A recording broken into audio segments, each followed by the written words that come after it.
Eu acho complicado mexer no celular e falar. Meu Ok. nome é Melina, né? Eu faço parte da equipe aqui da QG Feminista.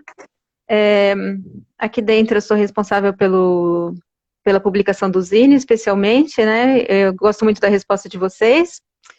E é isso, gente. O resto a gente vai conversando na live.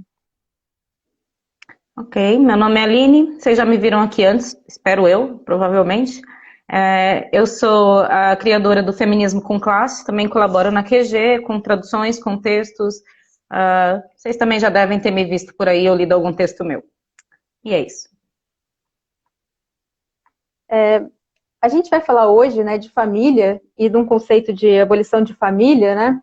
E eu acho que a primeira coisa que a gente tem que falar sobre isso é que família é uma instituição, né? A gente tem essa ideia de naturalizar a família, né? Porque ela é colocada para a gente como a única forma de viver em sociedade. Então, poucas vezes a gente pensa que família é instituição, que família, na verdade, não é um dado natural, né? E mais do que isso, né, a gente tem um ideal de família também. A gente tem um ideal que é uma família nuclear, é uma família com pai, com mãe, com filhos, né? Que é uma propaganda que ajuda, inclusive, a sustentar o capitalismo, que a gente vai falar um pouquinho mais para frente, né? Mas eu só queria colocar, antes da gente começar a análise de fato, que esse tema assusta quando as pessoas escutam pela primeira vez, né?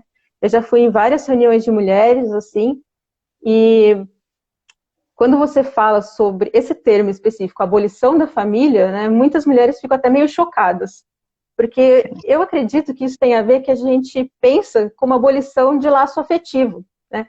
Mas, obviamente, a gente não está propondo abolição de laço afetivo. Na verdade, a gente gostaria que laços afetivos, laços solidários de comunidade, eles se espalhassem pelo mundo, certo?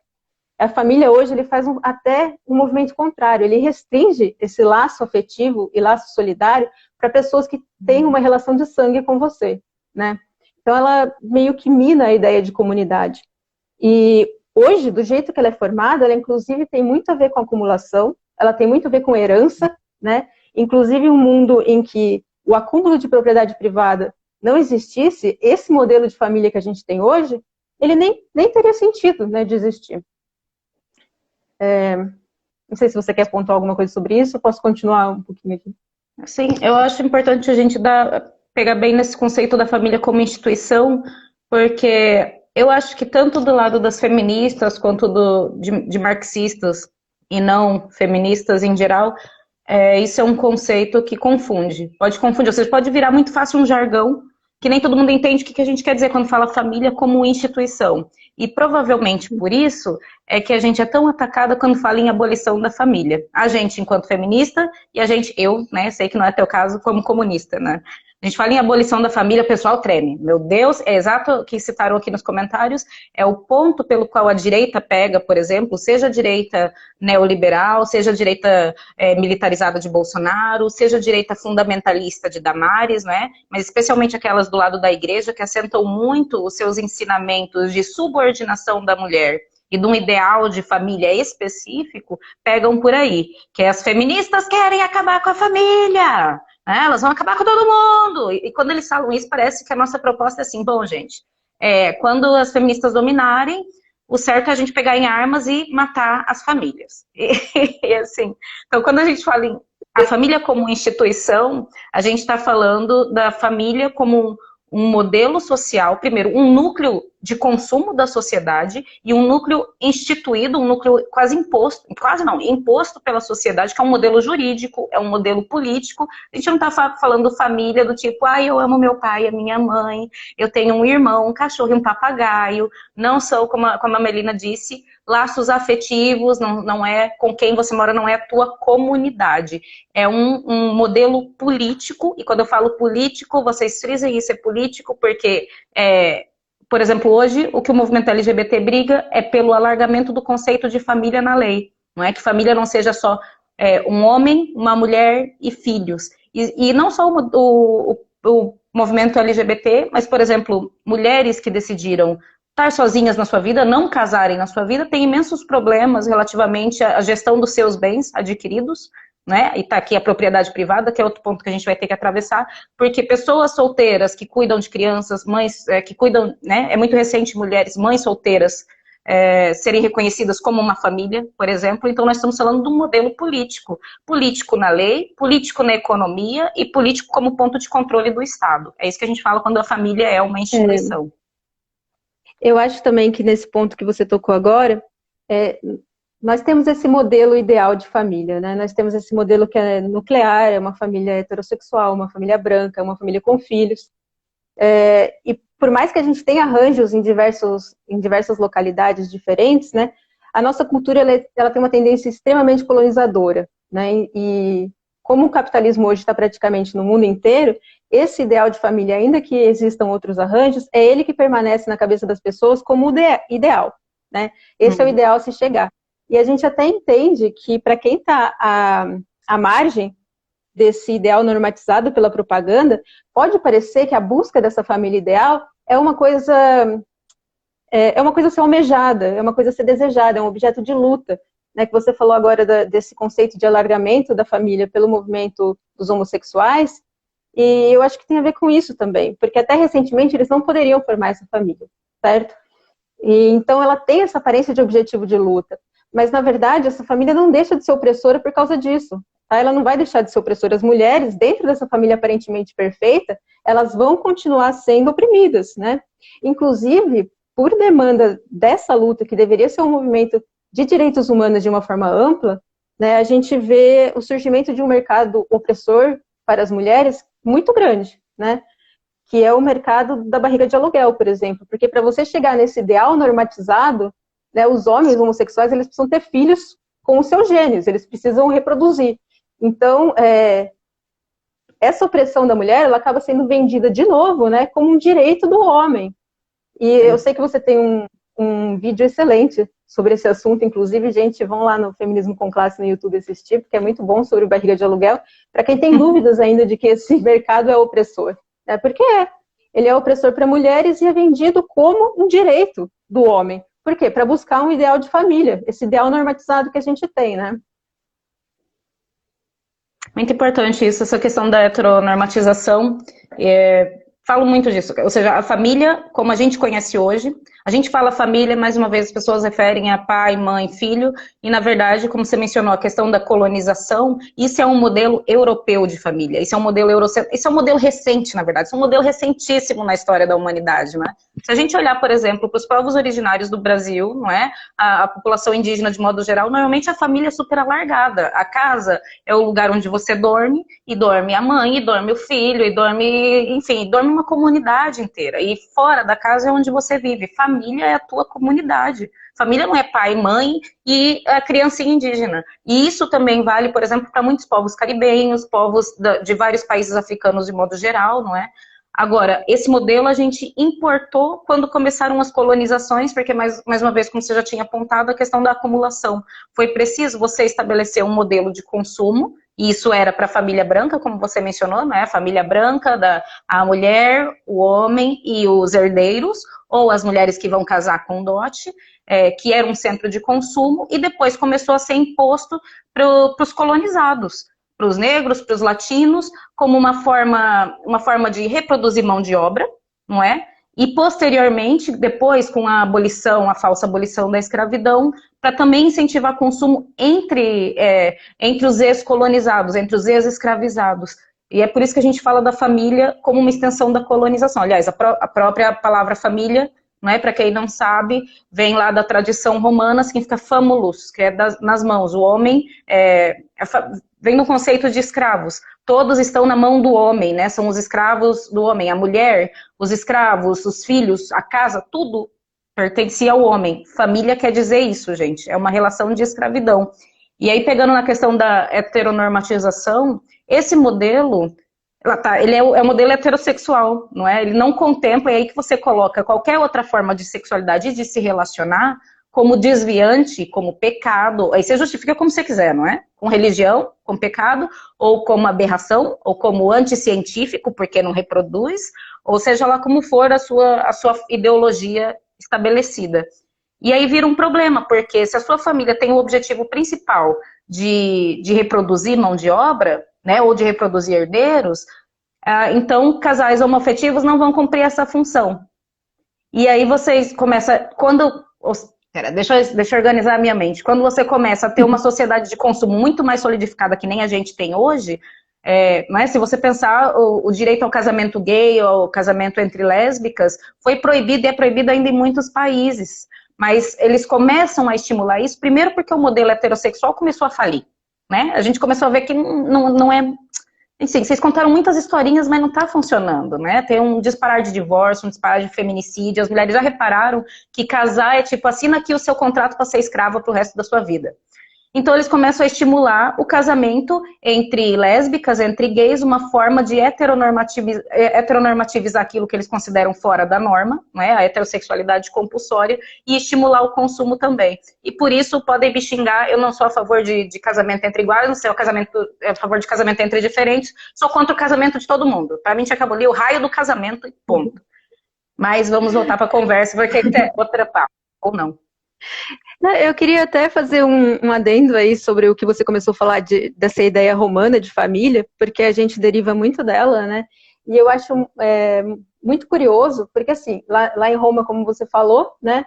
Os escravos da família eram parte da família, porque eles eram propriedades do pai, do patriarca, e como a mulher também era propriedade, as crianças também eram propriedades, todo mundo ali era família, né? Todo mundo era parte do domínio daquele soberano. E essa ideia, né, como a gente tem essa cultura que ela vem de uma forte herança escravagista, a gente consegue perceber até na gente ainda.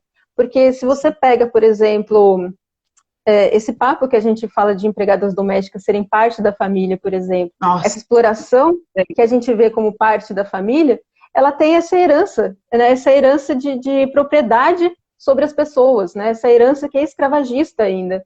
E quem nunca ouviu falar isso, né? Quem nunca ouviu uma mulher que, na verdade, estava servindo a família 24 horas por dia, porque ela até dormia na casa e era considerada parte da família, né? Porque a família, ela vem dessa ideia de propriedade muito forte. E essa ideia, ela vem mudando, né? Ainda bem, graças aos movimentos sociais, né? Especialmente o movimento dos negros, que tiveram uma vitória importantíssima recentemente, né? Sobre o direito das empregadas domésticas, mas... como a gente vive nesse regime capitalista, né, a gente sempre tem novas formas de exploração, mas isso é assunto para outra live, senão a gente fica aqui falando de várias coisas. Né? O que eu quero frisar aqui é que essa ideia de empregado ser parte da casa, o filho ser parte da casa, a esposa ser parte da casa e a casa ser a propriedade do marido, ela ainda está no imaginário da população, né? Ainda perdura essa ideia do pai de família, do pater familias, né, que é uma ideia romana mesmo, e que o homem podia dispor da vida das pessoas ali da forma que ele bem entendesse, né. Mas, aliás, pode falar. Ia falar que no Brasil, por exemplo, na nossa legislação, a gente tem esse problema que não é nosso, é de todos, que a gente nasce no mundo como ele está e assume que sempre foi assim. A gente ignora que as mudanças que a gente tem agora como garantidas são muito recentes e nunca são permanentes, não é? Então, por exemplo, as mulheres da nossa geração e as mais novas piores ainda, elas nascem nesse mundo em que, mas nem todo mundo casa hoje, não é assim, que a mulher pode divorciar e não sei o quê. Mas na legislação brasileira, na Constituição, a expressão de poder pátrio, né, o pátrio poder, valia acho que até 2001 ou 2005, não sei. Tem para aí 20 anos que foi tirada da lei. 20 anos, gente, eu já tinha nascido faz um tempinho, então é muito recente a ideia de que o homem é o poder da casa. Tem noção disso? Era anos 2000, minha gente. Fogo. Pronto, desculpa, vai lá. Não, mas é isso mesmo. É muito recente. E também, né, eu sei que tem os movimentos sociais por trás, como eu falei, mas tem isso também, nada é garantido. Se a gente para de lutar, essas coisas podem ser perdidas de uma hora para outra. Então, a gente tem que estar sempre em cima, tem que estar sempre lutando pelos nossos direitos, né? Não está nada consolidado, nada, né? Só uma coisa que eu queria falar ainda sobre história, né, é porque a gente falou que veio de Roma, mas essa ideia do patriarca e da família, ela é até um pouco anterior, né? Ela é recente, se a gente considera a história da humanidade toda, mas ela vem antes do Império Romano ainda. E o que a Gerda Lerner vai falar na criação do patriarcado é que quando o Estado estava se formando, né, você tinha um soberano do Estado e você tinha que dar uma concessão aos homens para que os homens obedecessem aquele soberano. E a concessão era justamente dar uma família, para que cada um, dentro daquele espaço da casa e da família, fosse o soberano daquele local. Então você coloca o homem como soberano de pequenos núcleos para que depois todos eles consigam obedecer ao chefe estatal, né? Essa é a Exato. ideia que ela coloca no livro como surgiu a família, né?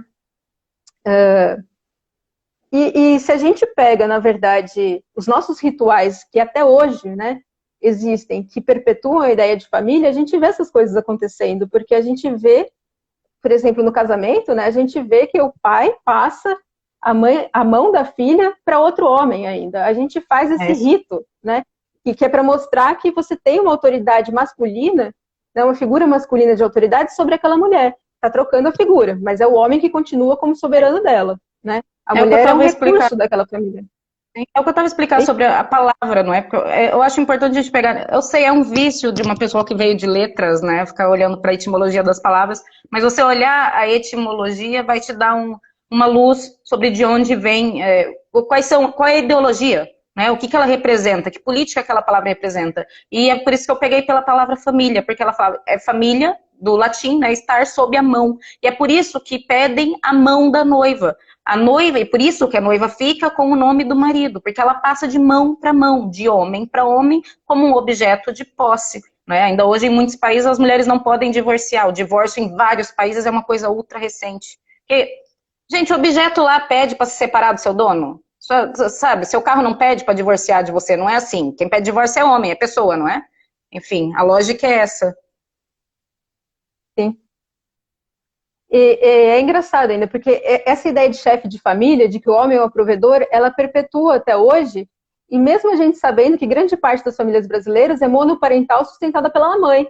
Mas a ideia que a gente tem é de que o homem é o provedor. Né? Isso a gente não conseguiu mudar na cabeça das pessoas ainda. A cultura não muda, embora a realidade possa ser diferente. Né?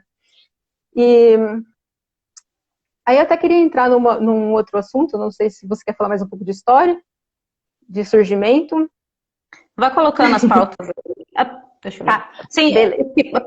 Aquilo que você comentou sobre a Gerda Lerner, a Maria Mies, eu não sei, a mulher é alemã, eu não sei até hoje falar o sobrenome dela, que escreveu A Dialética do Progresso e Retrocesso, né, a acumulação primitiva de capital e a subordinação das mulheres. Ela faz uma análise muito boa disso, ou seja, dos colonizadores, né, da colonização europeia sobre o chamado terceiro mundo. A gente ficou terceiro mundo, foi empobrecido por eles e depois ganhou esse rótulo maravilhoso de terceiro mundo. Sobre como foi a criação da família nesses lugares onde esse conceito de família não fazia sentido, né? Por exemplo, ela fala sobre o casamento ter sido feita uma propaganda muito forte para o casamento dentro de países caribenhos, latino-americanos e africanos, porque entre eles era uma relação muito livre, não tinha lógica a ideia do casar e pedir a mão, né? Essa instituição maluca, política, que você pensa, meu Deus, eu amo tanto uma pessoa, eu preciso envolver o Estado no meio, eu te amo tanto, vamos envolver o Estado. Maria Mies, gente, ou Maria Mais, não sei. Tem lá no blog traduções dela. E então ela fala que fez uma propaganda muito forte sobre isso e as pessoas recusavam. Para eles não tinha lógica, mas era preciso vender a ideia do casamento e da família para que eles procriassem, não é? E como eles recusavam isso, o que os colonizadores europeus fizeram em muitos países africanos. Por quê? Porque o tráfico já não estava sendo tão lucrativo. Antes eles não controlavam o ventre da mulher negra, da mulher caribenha, da mulher latina, no sentido em que não permitiam que ela tivesse filhos, forçavam abortos, batiam para ela abortar, porque era mais barato você importar um escravo do que você permitir que ela tivesse um filho e depois aquela mulher ia ter que amamentar, ia trabalhar menos, e a criança ia demorar para começar a trabalhar. Um horror, né? Um horror, seu escravo demora assim. Então eles falavam que era mais barato importar.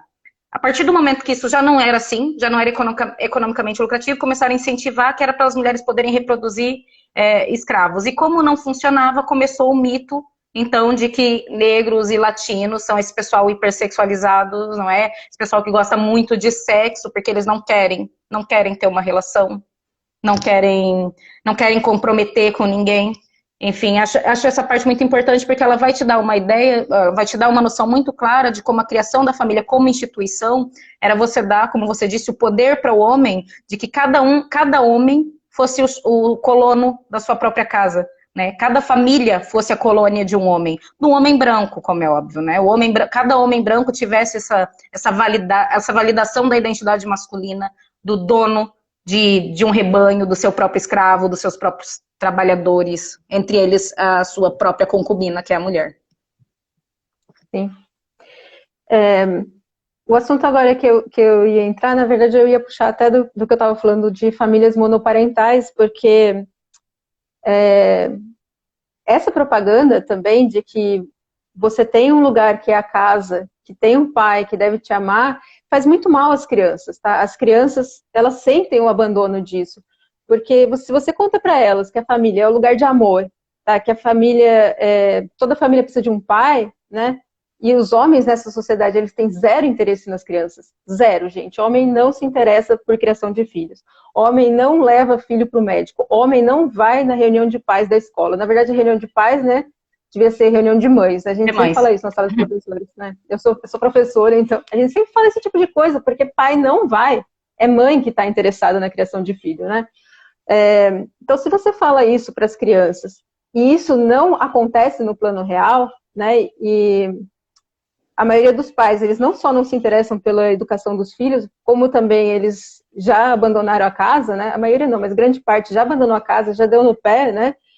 As crianças, elas vão sentir esse abandono, né? Elas estão cheias dessa propaganda de família, mas elas vão se sentir completamente desamparadas, né? E elas vão achar que tem um problema com elas, porque é assim que devia ser. Isso não acontece, por quê? Tem alguma coisa de errado comigo, né?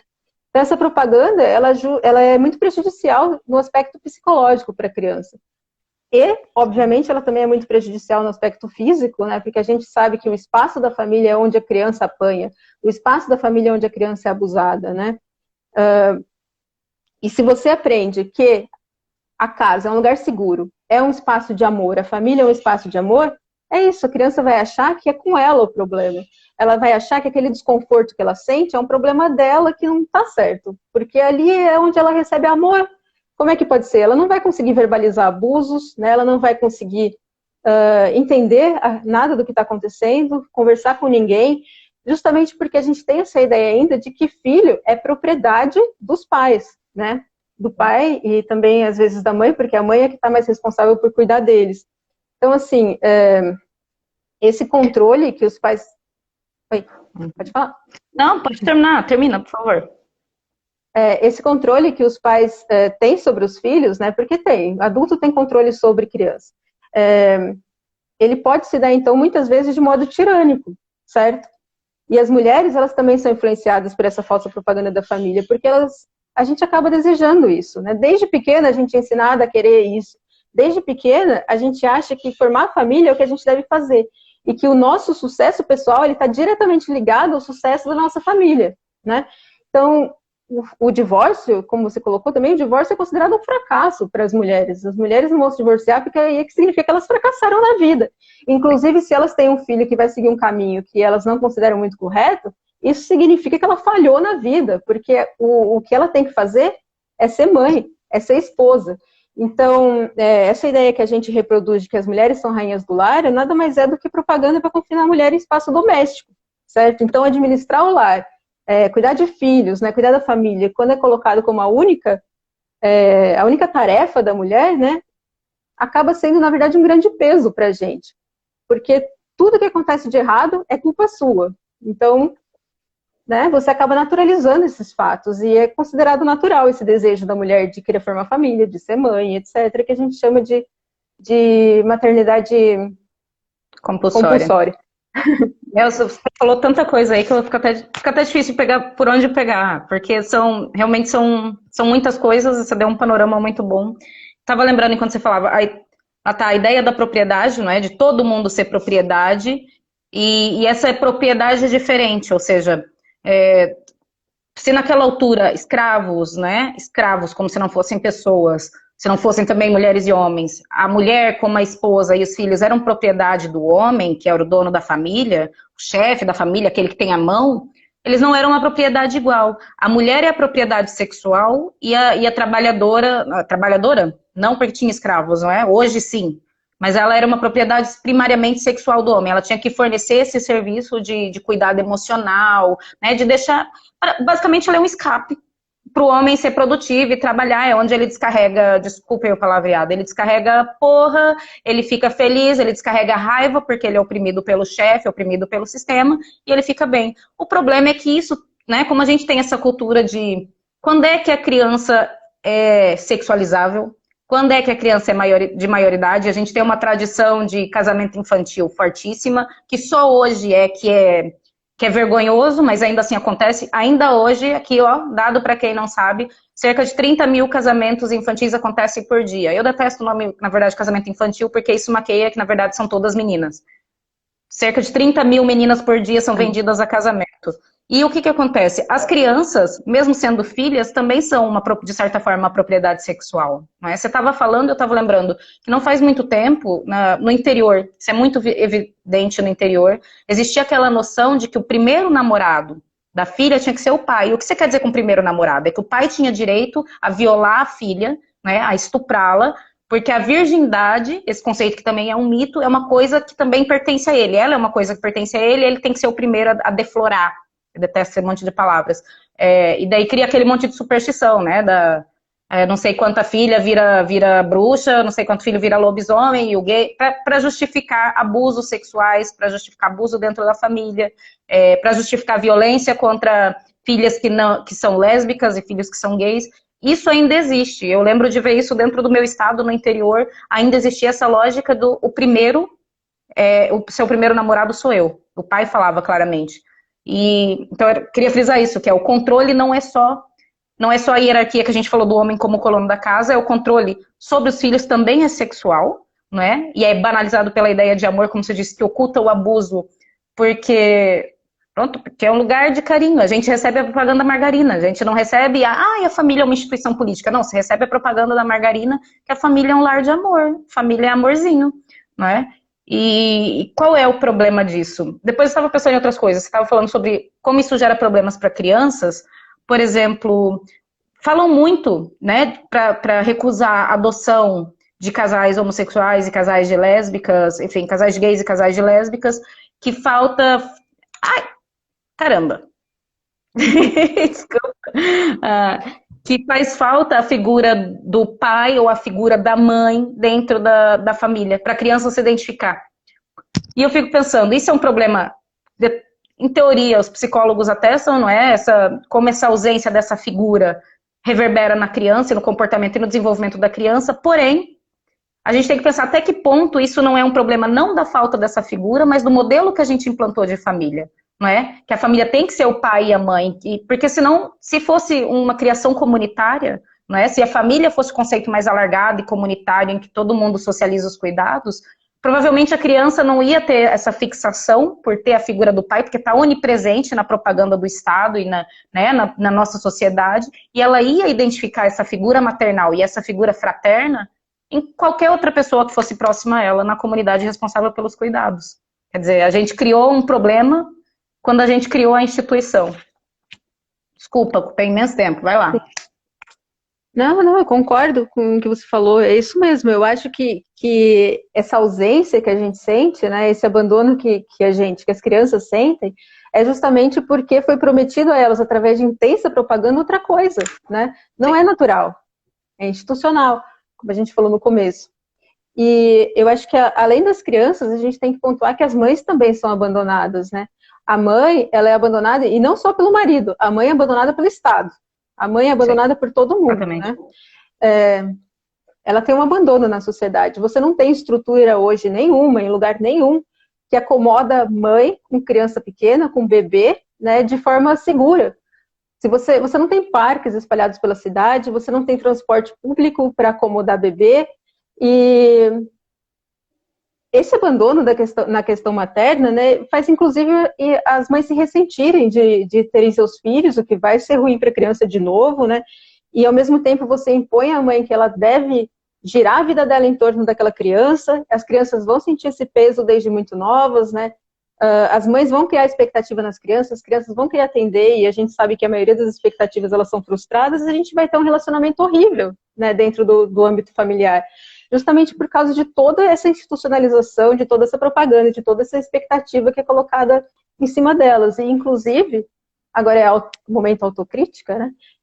inclusive dentro do movimento feminista, gente, a gente frequentemente deixa mães desamparadas, né? E criança também. A gente quase nunca pauta criança, né? Quase nunca pauta mãe. E especialmente, né, esse feminismo que reduz tudo à liberdade sexual, né? Tudo é uma escolha. Então a gente tem que sempre se atentar, né, à realidade material dessas mulheres, à realidade material das pessoas, o que elas estão precisando. A gente tem que ouvir também, né? E, Você claro, falou, desculpa, você falou uma coisa que é importante, porque eu sinto que quando a gente fala do feminismo, do movimento feminista, existe uma culpa generalizada no movimento. Eu não sei se você ouve isso, mas onde eu ando tem sempre aquela do nós temos de chegar a essas mulheres, nós não estamos, o feminismo não chega. Quem que é essas mulheres, ninguém fala, mas você imagina que é uma figura, não é, daí de seus 50 anos, que é mãe, que talvez já seja avó, que provavelmente é negra, é indígena, e tipo, só a fala do vamos chegar a essas mulheres já deixa um pouco claro, já para, né, afirmar aqui de começo, que você não é parte desse mundo, não é parte dessas mulheres, senão você não precisava chegar lá. Porém, apesar dessa retórica de culpa, de o seu feminismo não é revolucionário se não chega a essas mulheres, não é suficiente, não é da mulher trabalhadora, não é não sei o que, não sei o que, quando você é mãe, é extremamente difícil se organizar. Primeiro, a questão do tempo, não é? Eu sou mãe e sou militante feminista há trocentos anos e é é horrível. Já é difícil você ter tempo e disponibilidade para conseguir se organizar politicamente. E quando você consegue, o espaço, como toda a sociedade, mesmo dentro da militância que se reproduz, não é receptivo a mães, não é? A mãe leva, e a gente fala da socialização de cuidados, quando fala, né? Quando não é o feminismo da liberdade sexual, na socialização de cuidados e da maternidade compulsória, e o que acontece muitas vezes, e eu vejo isso, é mães, quando conseguem ir para o movimento feminista e têm de levar seus filhos, ficam aguentando a responsabilidade sozinha. Ninguém socializa o tal do cuidado para a mãe participar ativamente no movimento, aquela voz que precisa ser ouvida, né, para o movimento ser politicamente ativo e etc.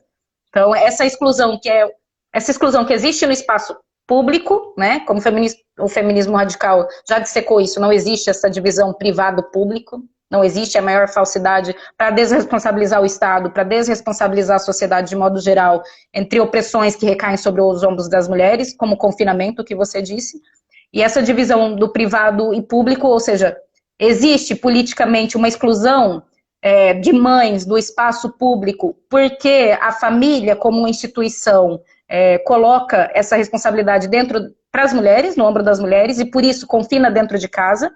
E é por isso que você não precisa criar no espaço público, ela tem que ficar em casa cuidando, né? Ela tem que ficar em casa assegurando esse serviço, não precisa oferecer, sabe, não precisa oferecer lazer e cuidados fora se a mulher faz dentro de casa e se faz por amor, isso é responsabilidade dela. E depois isso se repercute em espaços que a gente cria, não é? Espaços, inclusive, de militância.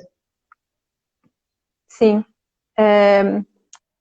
É isso, sim, eu concordo plenamente. Eu sei que é difícil, eu sei que a gente está falando aqui que é preciso, e chega na hora e tem todas essas dificuldades, as pessoas elas não sabem o que é socializar o cuidado, né? Mas a gente precisa, gente. A gente precisa de um mundo que se comprometa com o bem-estar infantil. A gente precisa disso, né? E é impossível, enquanto a gente considerar criança como propriedade de pais, né? Propriedade de alguns adultos, né? A gente sabe hoje, né?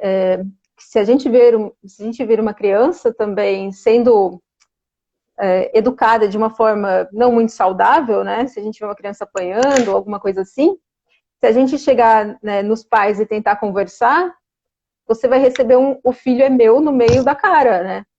Você não tem essa abertura para conversar também sobre cuidados de criança, mas a gente tem que fazer isso de uma forma também que não culpabilize as mães por essa educação, certo?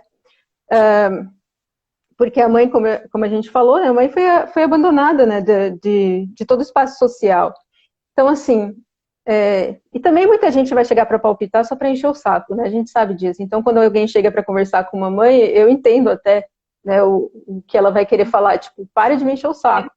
Não porque só ela vai o tempo aguentar a todo. culpa sozinha, não é? Então, tipo, você tá dando pitaco, mas depois quem segura a culpa sou eu, quem é cobrada sou eu e quem aguenta a responsabilidade sou eu. Então... Sim.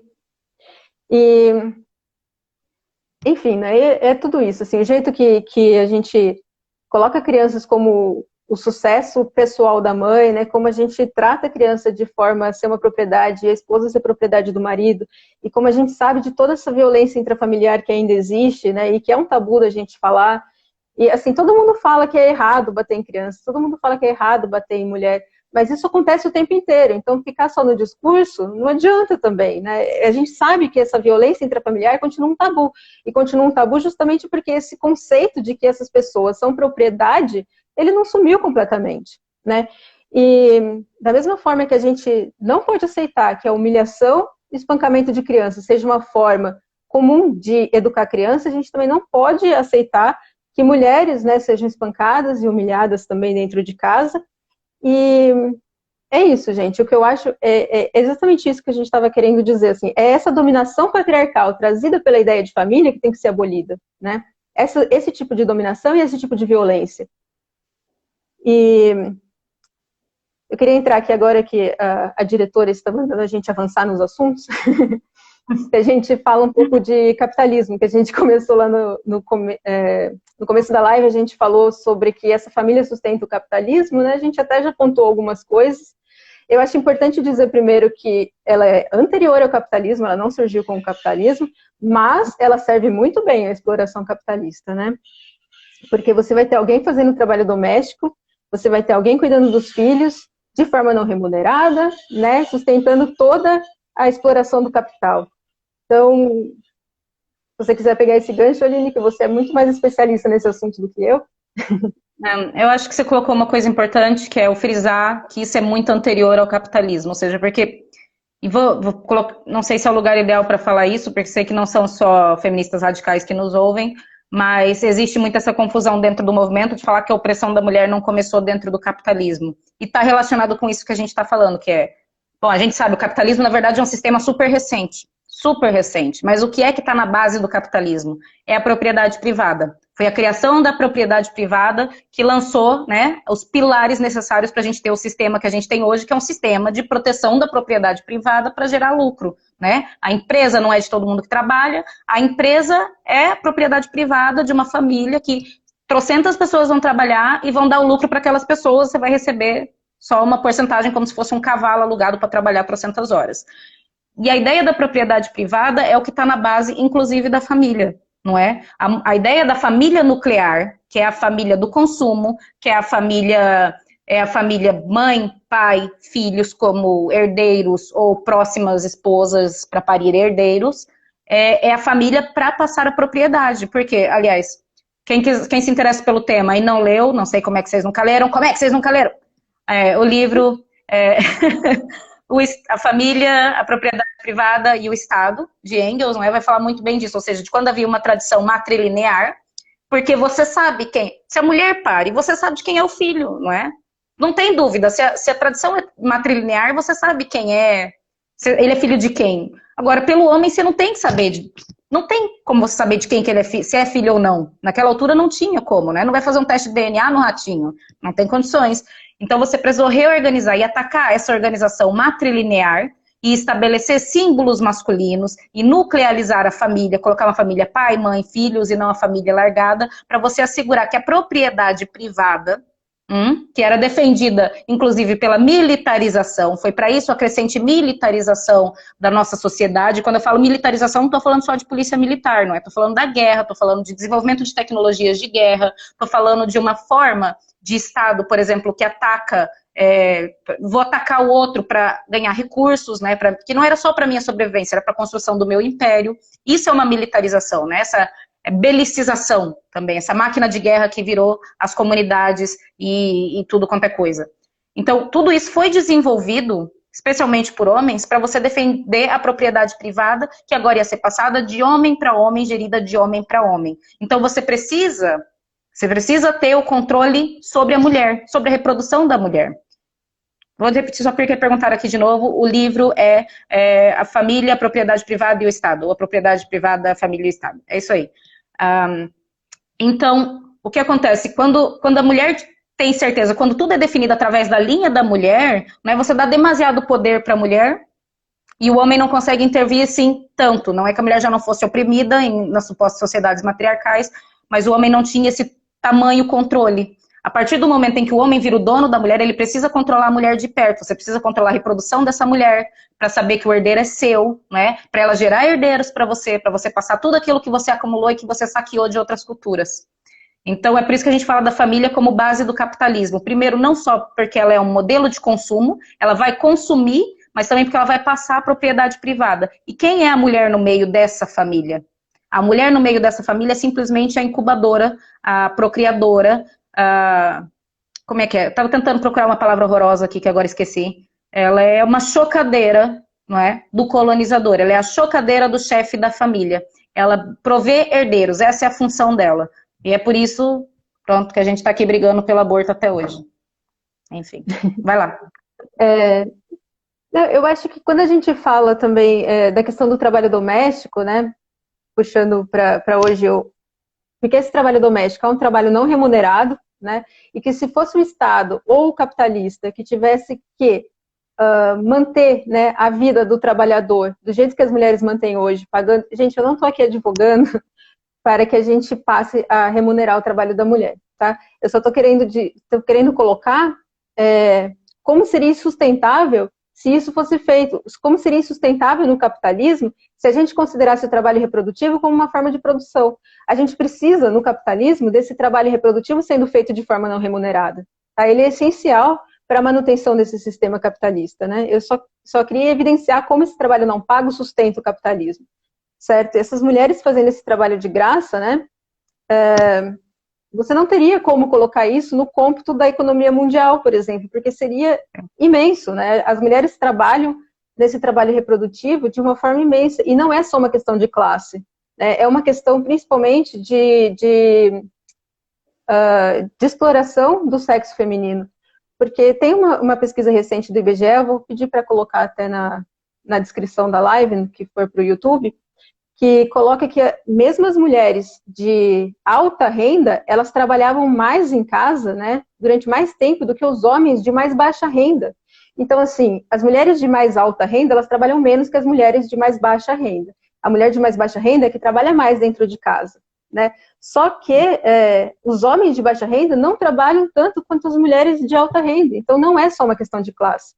E claro, a gente sabe que as mulheres de alta renda, elas trabalham menos, não porque os seus maridos são iluminados e estão ajudando dentro de casa dividindo trabalho doméstico.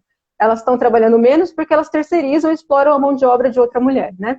Então, assim, esse é um trabalho considerado ainda especificamente um trabalho de mulheres, né? A gente não conseguiu superar isso, porque muita gente acha que esse é um debate superado, porque não, claro, o trabalho doméstico tem que ser de todo mundo, quase todo mundo vai falar isso hoje, o trabalho doméstico tem que ser de todo mundo, não pode ser exclusividade da mulher. Mas na prática não acontece. É outra coisa que a gente fala, que o discurso está aí cristalizado, mas na hora que você vai ver na prática, não é assim que está acontecendo. As mulheres continuam sendo as grandes responsáveis pelo trabalho reprodutivo não pago nessa sociedade, que ajuda a sustentar o capitalismo, né? Acho que é importante frisar isso, ou seja, para fazer o link, só para deixar o nosso discurso completo, né? Que eu fui falar da família para transferir propriedade, para assegurar essa linearidade do colonizador, mas de que o molde que isso foi feito foi justamente o que você colocou, que é para conseguir fazer isso e para assegurar o lucro, né? E as mulheres teorizaram muito sobre isso, que é o que a gente fala quando é acumulação. Ou seja, em algum momento, essas famílias que hoje são as donas do mundo, digamos assim, não é? Que são as donas das maiores empresas, as donas das maiores fazendas, você vai ver, são as mesmas, não é? Você não tem como construir isso da noite para o dia, de um ano para o outro. Isso são anos e anos, décadas. Às vezes tem, por exemplo, a maior produtora de açúcar, acho que uma das maiores do mundo é uma empresa portuguesa que foi da época da colonização, que foi para o Brasil plantar açúcar, sabe? E na indústria do café é a mesma coisa.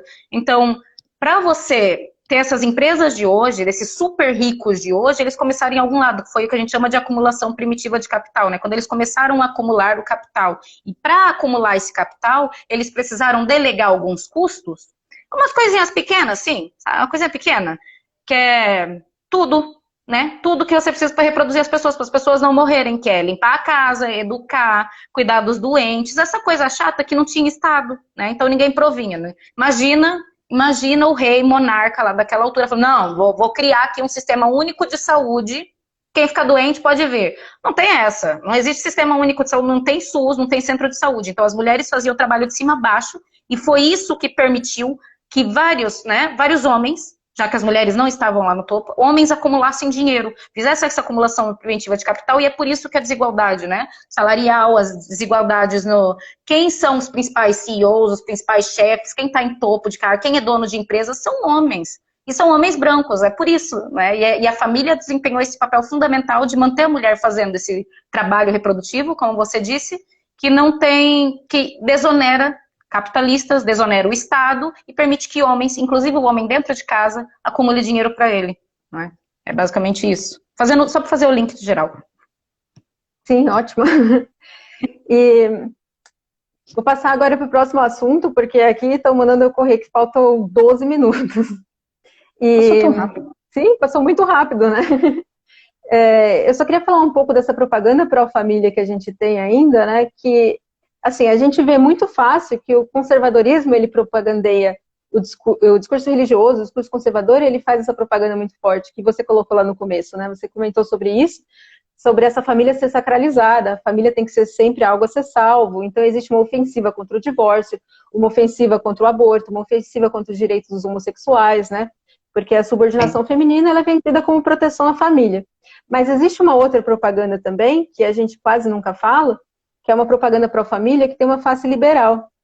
Porque eu estou me baseando principalmente no livro da Susan Faludi, no Backlash, em que ela comenta sobre propagandas, tanto em revista feminina, quanto nesses jornais que são considerados, né, os que são para todos os públicos, né, aqueles que todo mundo deve assistir. E você tem uma enxurrada de notícias falando sobre casamento e família de forma mais velada. Notícias como, por exemplo, ela conta lá, ela está falando dos Estados Unidos da década de 80, mas a gente vê essas coisas sendo renovadas, né? Notícias como casamentos estão diminuindo por causa de falta de homens, né? Ou mulheres que se divorciam têm forte queda no rendimento, ou mulheres que engravidam depois dos 35 anos pela primeira vez têm mais chance de ter filho com problema. Esse tipo de coisa é colocado o tempo todo, justamente porque quanto mais bem remunerada uma mulher é, né, quanto mais velha, quanto menos dependente de homens financeiramente, menos chance de casar ela tem. Ela não vai ficar procurando marido quando ela está independente financeiramente, né? Então é preciso que você coloque na cabeça de mulheres jovenzinhas que elas devem se casar ainda jovenzinhas, né?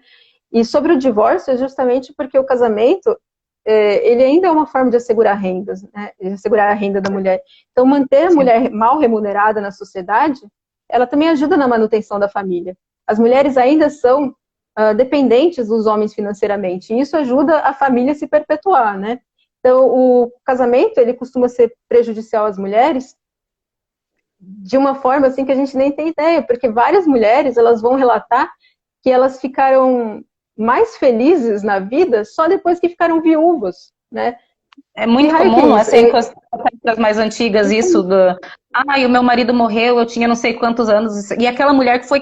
A gente não tá falando de uma feministona, a gente tá falando de uma senhorinha de 90, 80 anos, que não é, foi criada naquela educação conservadora, aprendeu a fazer crochê, que é para, não é? E o marido é que provê a casa. Mais uma vez, isso é um recorte de mulheres brancas. E depois você pergunta, nossa, seu marido morreu, ai, sinto muito. Não, espero que ele esteja queimando no inferno. Menina. E de fato é isso, né? Porque os homens sugam tudo que a mulher poderia ter de vida comunitária, de vida social, política, intelectual e a sua autonomia econômica. Tanto é que a gente fala que a prostituição é o outro lado do casamento, porque como, né, colocaram tanta mulher nesse papel de dependente, quando um casamento acabava, ou quando um homem trocava a mulher por outra, ou abandonava, ele cansava de brincar de família, ele não gerava, daquilo não resultava uma mulher autônoma independente, resultava muitas vezes ou uma mulher pobre, desgraçada socialmente, ou uma nova prostituta, que ela não tinha condições de sobreviver de outra forma. Eu queria até falar um negócio sobre isso, que até foge um pouquinho da live, é rapidinho, tá, diretora? Que a gente é desestimulada a conversar com mulheres de outras gerações. A gente é desestimulada porque a gente vê que mulheres mais velhas são mulheres ultrapassadas. E as legais, né, aquelas que a gente deve buscar imitar, são os adolescentes. Então, assim, a gente tem esse conflito intergeracional muito grande entre mulheres. Mas a gente conversa com mulheres mais velhas, escutem as demandas delas, escuta esse tipo de coisa, porque é realmente uma coisa muito frequente. Quando você conversa com senhoras mais velhas, elas vão relatar esse tipo de coisa, de felicidade na viuvez, por exemplo, né? E aí a gente vê como que é o problema da sociedade de uma forma mais ampla, como é o problema das mulheres, né? E é isso, tá? Senão dá assunto para outra live também. É verdade. E para fechar, né, essa ideia só da propaganda liberal, a gente tem na nossa cultura popular a impressão sempre contrária, né, de que o casamento é excelente para mulheres, que é uma coisa que as mulheres devem querer, que é uma coisa que traz felicidade, e a gente vê desde contos infantis, né, até reportagens em revistas que vão exaltar a mulher que é mãe, a mulher que é esposa, a mulher que é guerreira, trabalhadora, tudo junto, que ela dá conta de tudo, e é isso que você deve querer, ser uma mulher de sucesso, né? E enquanto que a ideia da solteirona é um negócio a ser evitado. A solteirona é motivo de piada para todo mundo, né? É ridicularizada. E para os homens é justamente o inverso, porque nas piadinhas masculinas, os homens estão sempre fugindo do casamento, né? O casamento é sempre ruim para eles. Só que, na realidade, o que a Susan Faludi vai falar é que é justamente o contrário. O casamento é um símbolo de status para o homem tão grande que quando ele se casa, quando ele tem filhos, ele tem mais promoções na empresa, ele acaba ganhando mais. A mulher acaba sendo despedida do trabalho quando tem filho. E o homem acaba ganhando mais, porque agora... Ele é visto como um cara sábio, maduro e responsável, e ela é vista como um prejuízo, porque, pô, se uma criança adoecer, essa mulher vai ter que sair. O homem não, a mulher vai ter que sair para cuidar dessa criança, enfim. Realmente joga os dois lados, ou seja, aqui mostra bem a dialética tanto do gênero, né, da dominação, que é para ver alguém com status de dominador, um status superior, como o homem tem na sociedade, você precisa necessariamente criar o status subordinado da mulher. Eles são dependentes um do outro, completamente. Sim. Tá faltando 5 minutos, Aline. Eu tinha mais assunto para falar. Sim, enfim, né? E é essa coisa, assim, porque estar casado para o homem, inclusive, aumenta a expectativa de vida deles, né? E a gente sabe que a mulher no casamento, ela sofre várias violências, né? Então é justamente o contrário. O casamento traz benefício para o homem, não traz benefício para a mulher. E a propaganda liberal, ela diz o contrário o tempo todo, né? E vamos fazer uma finalização, então?